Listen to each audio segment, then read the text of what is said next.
پاش نیوەڕۆی دەی تەمموزی ساڵی 2003 هەواڵی دەستگیرکردنی مامۆستا عەلی باپیر و شان دیاوەری لەلایەن هێزە داگیرکەرەکانی ئەمریکاوە بڵاو بوویەوە.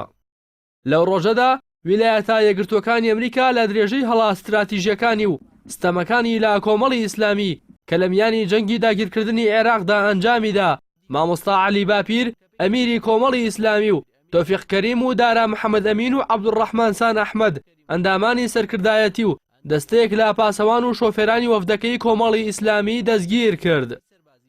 دەستگیرکردنی وەفدە باڵاکەی کۆمەڵی ئیسلامی پاشەوە هات لەسەر ڕووداوی موشکبارانی بنکە و بارەگاکانی کۆمەڵ لە شەوی 21 لەسەر 22 ئازار کە تێیدا 43 پێشمەرگە شەهید بوون و زیاتر لە 55 دیکەش بریندار بوون.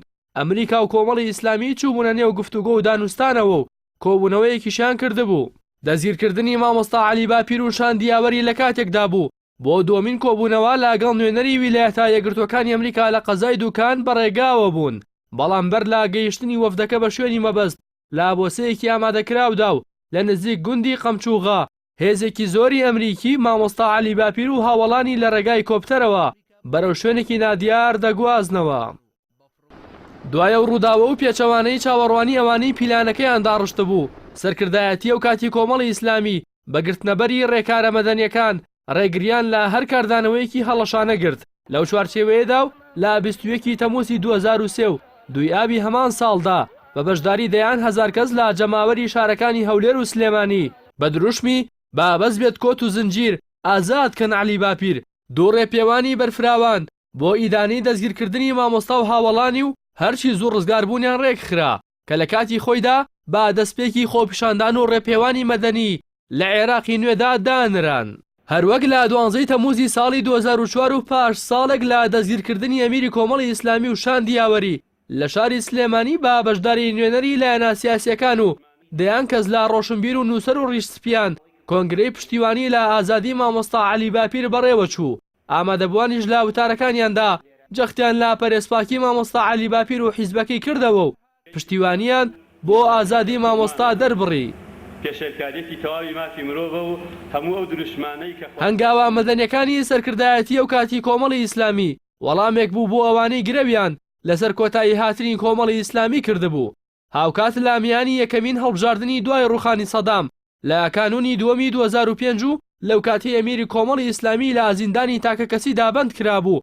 حیزبەکەشی خرابۆ نێو ئابلۆقەیەکی نێوخۆی و دەرەکی هەوڵاتیانی هەرێم پەیامێکی شۆکامێزیاندا و لیستی کۆمەڵی ئیسلامی توانی با بەدەستێنانی 2 کورسی ئەنجومەنی نوێنەرانی عێراق و 6 کورسی پەرلەمانی کوردستان و 3 کورسی ئەنجومەنی پارێزگای سلێمانی و کورسیەکی ئەنجومەنی پارێزگای هەولێر پلەی دووەم لە سەر ئاستی لیستەکانی هەرێمی کوردستان بەدەست بهێنێت. هەروەها پێشتر و لە هەڵبژاردنەکانی ڕێکخراوە قوتابی خوێندکارەکانی کوردستان لە کۆتا مانگی ساڵی 2003دا ڕێکخراوی قوتابیانی کوردستانی سەر بە کۆمەڵی ئیسلامی توانی 4187 دەنگ بەدەست بهێنێت و پێگەی خۆی لە نێو قوتابیاندا پتە بکات. سەرنجام پاش 22 مانگمانەوە لە زیندانی تاکە کەسیدا و پاش نەسەلماندنی هیچ کام لەو تۆمەتانی ڕوبەڕووی کرابوونەوە هەروەها لەژێر فشارە مەدەنیەکاندا مامۆستا عەلی باپیر لە زیندان ڕزگاری بوو. پاش ڕزگاربوونیشی لە زیندان لە 24 ئابی 2005 لە ناوچەی چیمەنی نزیک کەرکووک دەیان هەزار هاوڵاتی پێشوازیان لێ کرد بەوەش خەونی توانەوەی کۆمەڵی ئیسلامی لەبار برا.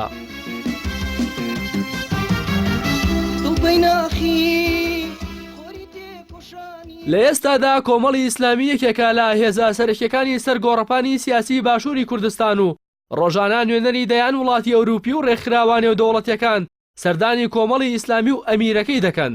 زاڵبوونی کۆمەڵی ئیسلامیش بەسەر کۆسپ و لەمپەرانی و خۆی و دەرەکیەکاندا سەلمێنەری ئەو وتەی مامۆستا عەلی باپیرە کاتێک لە کۆڵەرە ئەمریکەکان پێی دەڵێن حیزبەکەت کۆتایی هاتووە و شتێک بە نێوی کۆمەڵی ئیسلامی نەماوە لە وەڵامدا پێیان دەڵێت کۆمەڵێک لە سەر سفرەی حەقیقەت کۆبوو بێتەوە بە ئێوە پەرتەوازە ناکرێت.